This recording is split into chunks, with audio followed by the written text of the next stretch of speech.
Medium format is not what I think about when I think about an everyday walk around photography setup. Though medium format has been part of everyday photography for a long time. I think of photographers like Vivian Maier. Her iconic street photography was all shot on medium format. I also think about Gordon Parks, another medium format photographer who documented segregation and the everyday lives of Black people in the South. Both Gordon Parks and Vivian Maier used a medium format camera.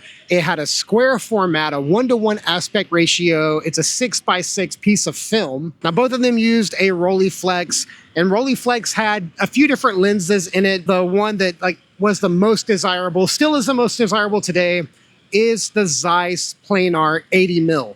But their 80 was quite different than our 80, because when we say 80mm, we're probably thinking in terms of full frame, but on a square 1x1, on a 6x6, 80 millimeters is actually closer to something like 44 millimeters on a full frame. So their focal length doesn't even really exist today, because 40, 42, 43, 44, those are not common focal lengths. But on a Hasselblad 500cm with that Zeiss Planar on the Rolleiflex, anything shot in that era would have been on the equivalent of a 44-ish millimeter lens. And that brings me to today, because today I'm here in the city, I've got a medium format camera, and I have the lens that gets me the closest to that 80mm on a medium format camera. And that camera and lens combo that I'm using today is the Hasselblad X2D Mark II with the 55V lens. So 55 millimeters on this sensor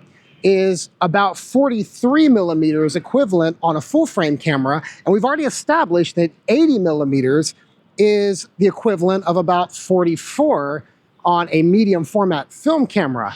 So that's why this lens, this combo, is the closest you are going to get to shooting that style of medium format in the city. We are going to be shooting in a very similar fashion to the old school medium format way of shooting. We're gonna be doing waist level shooting. We're gonna go ahead and predetermine the crop to a square. Now, additionally, we're gonna be using AFC today, so we're gonna be using autofocus while we walk around, which is quite an advantage to how I normally shoot. And today I'm rocking the new version 2 Clever Supply Sling bag. This bag is awesome. Version 1 was amazing, but they just sent me version 2. I love this front pocket. This is actually where I'm keeping my Pocket 3 and all the things that are making this video today, so that my cameras can ride in the main compartment up here. All right, so now let's get all of our parameters dialed in. Gonna lock the shutter at 1/500, ISO 50. All right, that's looking good. And I think we're ready to go. All right, it seems like everything's working. Let's roll.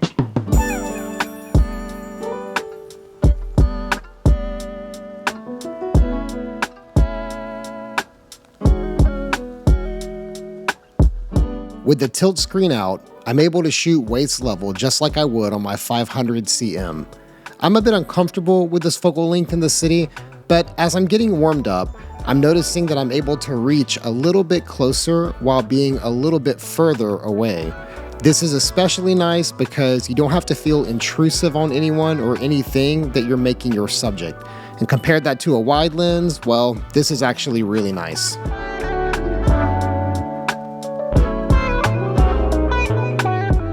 And one thing about street photography that I've picked up on over the last year is just how little people care about what you are doing. And that should inspire confidence to get out there and make some photos.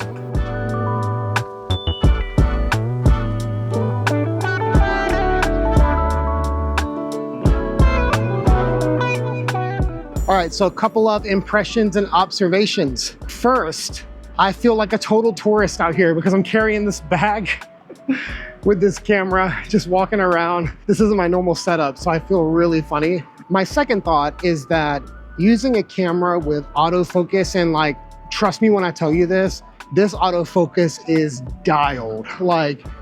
I don't know if I've missed anything, and I've been not completely flying off on the shutter, but I've been pretty generous with trying to get the shot. And I'm just seeing that box around where it needs to be nearly every time. So the incredible autofocus in this camera it's getting it done today here in San Francisco. The third observation is regarding the focal length. I've shot the Rolleiflex and Hasselblad a lot. I've done a lot of like landscape with it and some portraits and that kind of stuff. Never really anything like this, except for like once I came out with my Rolleiflex and did like a city photo walk. This is really like outside of the norm for me, being that it's the equivalent of 43 instead of 28. I'm just used to wider shots, which give you margin of error. I don't have the margin of error. It's good in the sense that, you know, you have to get the shot right. The bad thing is the same thing. You have to get it right. So a lot less hunting and a lot more fishing today.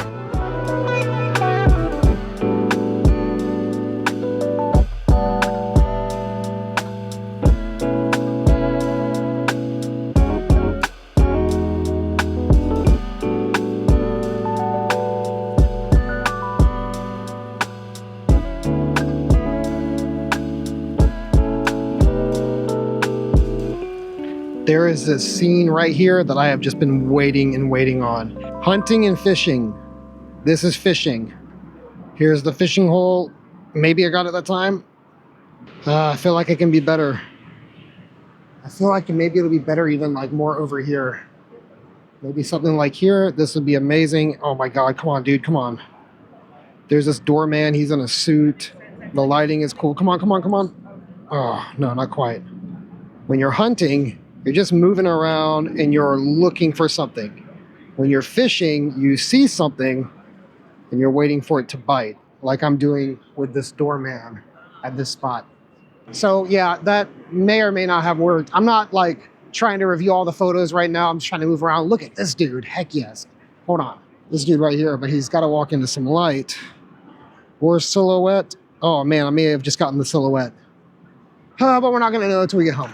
We'll keep moving here. So I grabbed a quick sandwich at a deli in North Beach, and then I got back out there photographing what is probably my favorite part of San Francisco. And this is when it really felt like I was hitting a groove and getting comfortable. What I'm finding is that this is a very human focal length. It's similar to how we see things in terms of distance, and I think that's why photos of people feel really good. I'll also say that the amount of separation the 55V has is really impressive. It's an f2.5, which on full frame is about an f2, so you get a ton of separation and pop on a lens like this. Out here at Joe DiMaggio Park, and I just met this guy, Brian. I'm gonna put his Instagram right here so you can check it out. But the cool thing I wanted to point out here is that Brian is rocking version 1 of the Clever Supply bag. You guys know I've got version 2 out here today. When you see another person out there and they're using like the same bag, you know you got a good bag. So I went from my favorite part of town to my least favorite part of town, Fisherman's Wharf. This is a high tourism area, but that brings out some great subjects like this lady and her ice cream.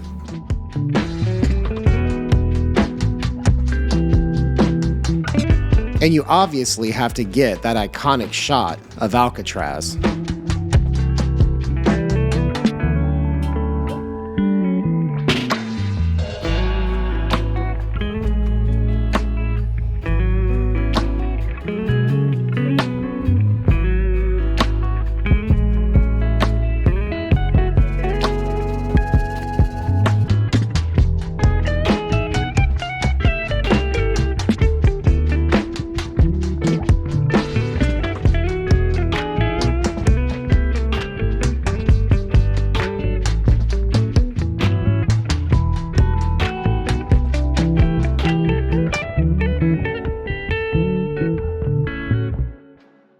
All right, so today is going okay.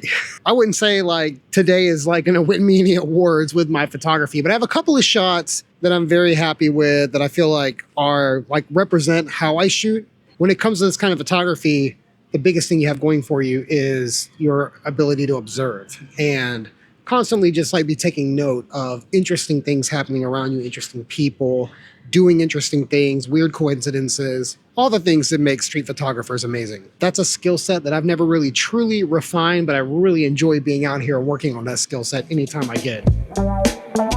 So I was mostly focusing on people throughout today, but now I'm gonna go get some shots of houses and cars and activity that is happening on the other side of town by the beach.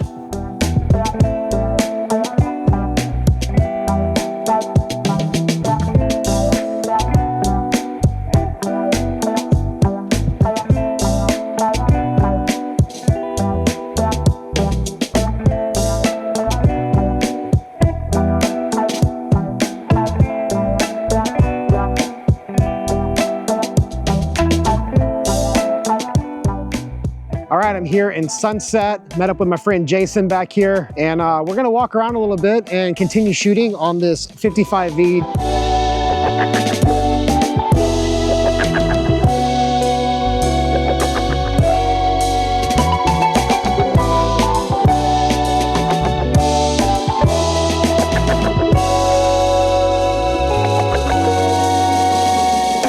Man, what a scene right here with this car in the foreground, and then like all the colorful houses lit up in the background. It's probably one of my favorite like city scenes of the day.